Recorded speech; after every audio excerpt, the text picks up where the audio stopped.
Assalamualaikum warahmatullahi wabarakatuh.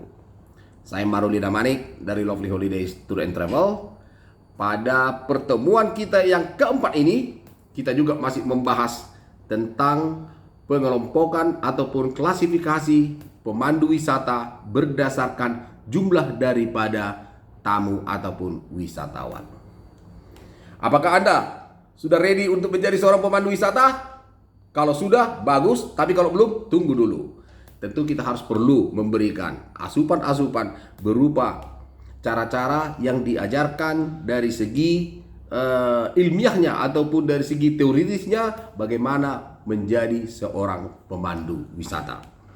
Agar benar-benar nanti ketika kita mampu sudah menjadi seorang pemandu wisata, bahan, perlengkapan, ability kemampuan kita, pondasi kita benar-benar sudah kuat mengemban profesi menjadi seorang pemandu wisata. Jadi ilmu teoritis juga sangat memberikan manfaat yang besar untuk mewujudkan keinginan ataupun cita-cita kita menjadi seorang pemandu wisata. Jadi kira-kira apa itu klasifikasi pengelompokan pemandu wisata berdasarkan, kali ini yang akan kita pelajari adalah berdasarkan jumlah daripada si wisatawan itu sendiri. Ya, kenapa ada berdasarkan jumlah daripada si wisatawan itu sendiri? Apa artinya? Apa maksudnya? Apa maknanya? Karena si wisatawan itu biasanya kalau datang mereka berwisata ke satu negara ataupun ke satu daerah, dia ada pengelompokannya, pengklasifikasiannya berdasarkan jumlah wisatawan itu sendiri. Kan ada yang perorangan, ada yang grup. Oh ya. Nah, jadi yang pertama adalah ini yang dikatakan dengan individual guide. Apa itu individual guide? Individual guide itu adalah pemandu wisata yang secara umum menghandle tamu-tamu yang datang secara perorangan. Maksudnya gimana?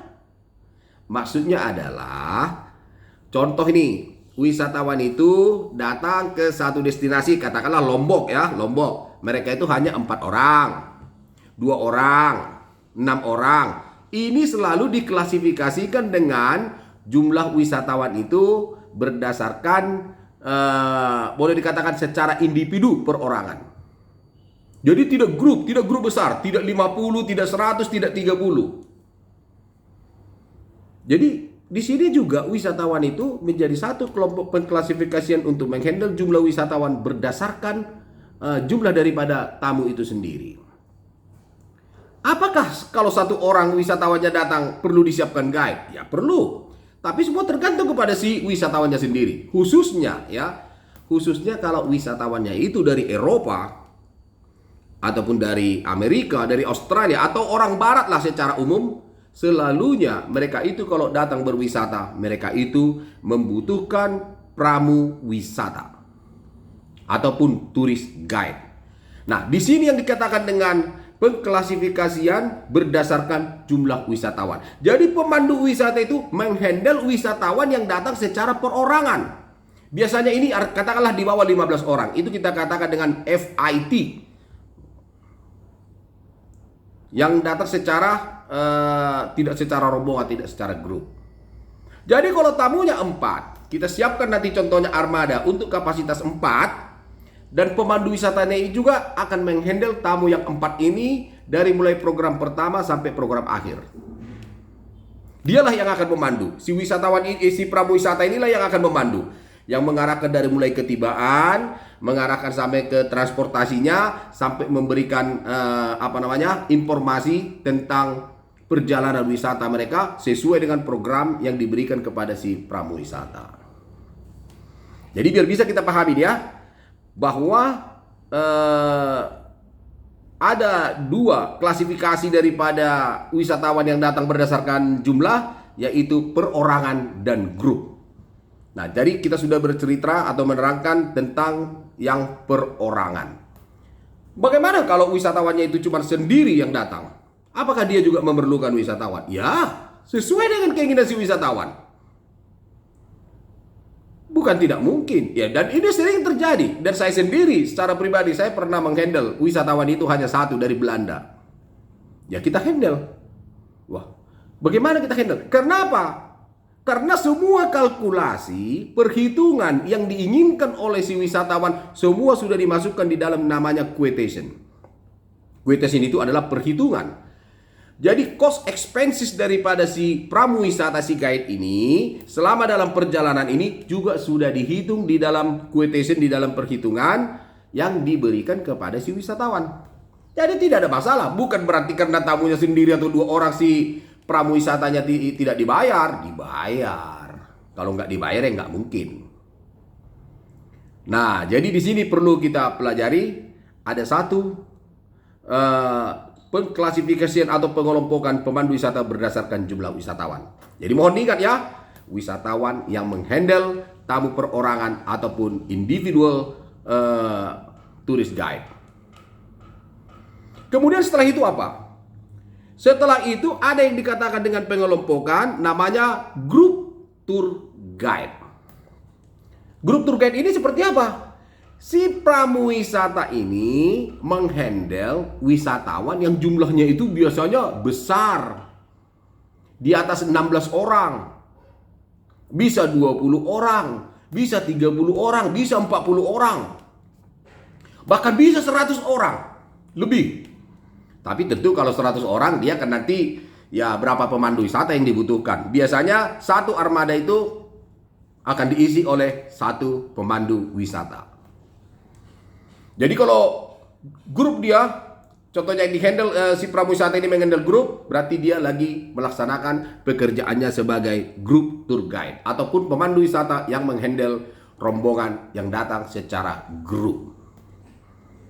Mungkin yang jadi pertanyaan, apakah pemandu wisata yang menghandle FIT tadi bisa menghandle grup? Ya tentu boleh. Ataupun sebaliknya, yang pemandu wisata yang biasanya menghandle grup, apakah bisa menghandle FIA yang individual tadi? Ya boleh, semuanya boleh. Tapi kalau dari jumlah pengklasifikasian tadi berdasarkan jumlah wisatawannya itu ada 2 yang disebutkan. Yang pertama ada individual, kemudian grup. Jadi kalau grup tentunya si pemandu wisatanya itu sering nanti dia melaksanakan pekerjaannya itu di dalam bis, di dalam bus atau di dalam tourist coach. Nah, jadi tentu apa yang menjadi yang menjadi dipertanyakan, apa yang menjadi kira-kira tanggung jawab ya? Tanggung jawab menghandle yang secara grup dan menghandle secara individual. Memang sedikit berbeda. Jujur berbeda. Bagaimanapun tanggung jawab yang menghandle grup tour ini jauh lebih besar. Kenapa? Namanya orang banyak, menghandle orang banyak.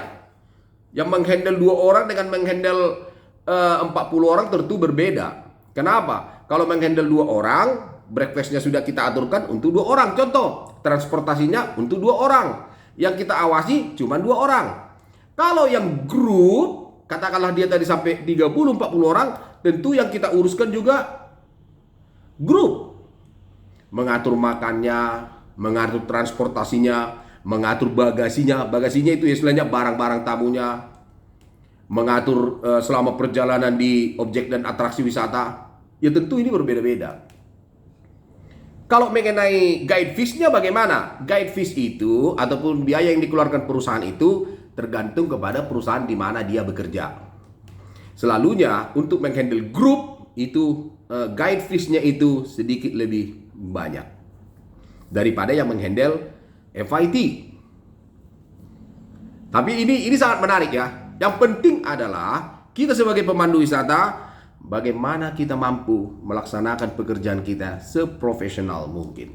Jadi jangan melihat tamu itu, apakah dia karena FIT 2 orang lantas saya tidak melaksanakan pekerjaan saya dengan maksimal? Apakah karena grup terus saya betul-betul berakting atau istilahnya melaksanakan pekerjaan saya secara maksimal? Sebaiknya adalah baik menghandle FIT yang individual maupun yang grup, kita harus tetap melaksanakan pekerjaan kita dengan baik dan profesional. Tidak ada juga jaminan. Contoh ini, kalau kita di pemandu wisata ini kan ada yang selalunya kan kita katakanlah endingnya itu berapa, bukan istilahnya ini ya. Kadang-kadang kita ada yang dikatakan dengan tippingnya atau berapa pendapatan yang kita dapat setelah akhir daripada tur itu, dan tidak ada juga jaminan kalau tonjonnya menghandle karena tamunya 2 orang lantas pendapatan saya lebih sedikit. Tidak ada, itu tidak ada di tourism, tidak ada. Tourism ini something like strange ya, boleh dikatakan asing. Kadang-kadang kita anggap wisatawannya ini yang tidak berduit, kira-kira seperti itu. Ternyata wisatawannya itu adalah orang yang hebat. Saya sendiri mungkin nanti saya akan ceritakan satu sama pengalaman saya. Di tahun 98 kurang lebih, saya pernah mendapatkan tip itu dari wisatawan itu sampai 50 juta. Padahal wisatawannya itu kalau kita tengok itu dari Amerika dulu, penampilannya itu sangat biasa sekali. Wisatawannya itu hanya 1 orang. Nanti mungkin pada satu kesempatan saya akan ceritakan. Nah, itu sangat menarik sekali. Jadi kita pemandu wisata, yang penting adalah bagaimana kita memberikan peran kita sebagai seorang pemandu wisata, memberikan full satisfaction ataupun kepuasan penuh kepada si wisatawan dengan performance kita sebagai seorang pemandu wisata yang profesional. Itu paling terpenting. Baik itu tamu perorangan maupun tamu grup, tapi kita harus betul-betul responsible, bertanggung jawab untuk memberikan mereka kepuasan. Itu yang paling terpenting. Jadi jangan pernah seorang pemandu wisata membeda-bedakan, oh tamu saya ini hanya 2-4 orang, oh tamu saya ini grup, saya akan mendapatkan uang yang lebih. Jangan. Itu jangan Anda lakukan. Kalau Anda ingin menjadi seorang pramuwisata yang profesional, jangan juga pernah melihat latar belakang daripada si tamu. Contoh, wah ini tamunya dari negeri ini, dari negeri yang datang dari negara yang miskin. Contoh, lantas Anda tidak memperlakukan secara maksimal. Jangan. Saya ingatkan untuk tidak pernah melakukan hal yang seperti itu. Di pariwisata ini sangat different. Yang mungkin Anda anggap itu tamunya barangkali akan memberikan istilahnya apa yang Anda inginkan, belum tentu bisa terbalik. Karena saya sudah mendapatkan banyak-banyak pengalaman tentang hal-hal seperti ini. Jadi ya ini perlu untuk masukan kepada kita semua, agar jangan juga kita menjadi seorang pramuwisata ini yang langsung money hunter atau pemburu uang atau money minded ya. Jangan. Lakukanlah pekerjaan Anda itu secara baik dan profesional. The money will come automatically biasanya. Kalau Anda betul-betul melaksanakan pekerjaan secara baik, ya mudah-mudahan kita juga akan mendapatkan rezeki yang bagus. Jadi jangan pernah langsung menomorsatukan nilai materi baru pelayanan. Jangan. Karena si tamu itu juga akan bisa menilai Anda seperti bagaimana profesionalnya, perhatian, kehebatan Anda melakukan pekerjaan sebagai seorang pramuwisata. Mereka akan menilai Anda. Kalau mereka itu senang dan happy, namanya manusiawi. Kalau kita senang dan happy, ya kadang-kadang kita akan melakukan sesuatu hal yang baik yang disenangi oleh orang yang membuat kita senang. Itu ingat. Jadi ada 2 hal tadi yang saya sampaikan. Pengklasifikasian pemandu wisata. Ada 2, yakni individual tour, kemudian group tour. Atau individual tour guide ataupun group tour guide. Yang perorangan dan yang grup. Ini yang perlu kita pelajari dulu. Nanti kita akan masuk lagi ke pengembangan informasi yang lain, seperti bagaimana cara mengendalinya. Mudah-mudahan dengan mengikuti video kami, suatu ketika Anda akan mampu menjadi seorang pramuwisata yang baik dan berkarakter. Bukan hanya baik, tetapi berkarakter. Karena saya juga akan menceritakan pengalaman yang saya dapatkan dari saya menjadi seorang pemandu wisata, sampai akhirnya mudah-mudahan mampu mendirikan sebuah travel agency yang sudah kurang lebih 20 tahun saya kelola. Nah, ini kita pedomani ya. Mudah-mudahan materi-materi yang akan kita sampaikan ke depan juga akan memberikan manfaat kepada kita semua. Jadi kira-kira itu dulu sementara yang akan kita sampaikan, karena waktu kita juga tidak terlalu banyak ya. Kita hanya buat ini sebagai untuk merefresh atau meremind kita agar kita bisa kembali semangat untuk melakukan pekerjaan khususnya di bidang pramuwisata ataupun pariwisata pada umumnya. Kira-kira itu yang dapat saya sampaikan pada kesempatan ini. Mohon bantuannya untuk like, share, dan subscribe ya video channel kami ini agar memberikan manfaat, dan itu agar semakin berkembang dan mudah-mudahan dapat memberikan ilmu dan manfaat kepada sesiapapun. Dan kami akan tetap berkomitmen untuk memberikan channel yang positif, yang memberikan manfaat khususnya kepada generasi bangsa. Kira-kira itu yang dapat saya sampaikan. Saya Maruli Damanik dari Lovely Holidays Tour and Travel. Assalamualaikum warahmatullahi wabarakatuh. Tetap semangat dan stay healthy. Salam sehat selalu.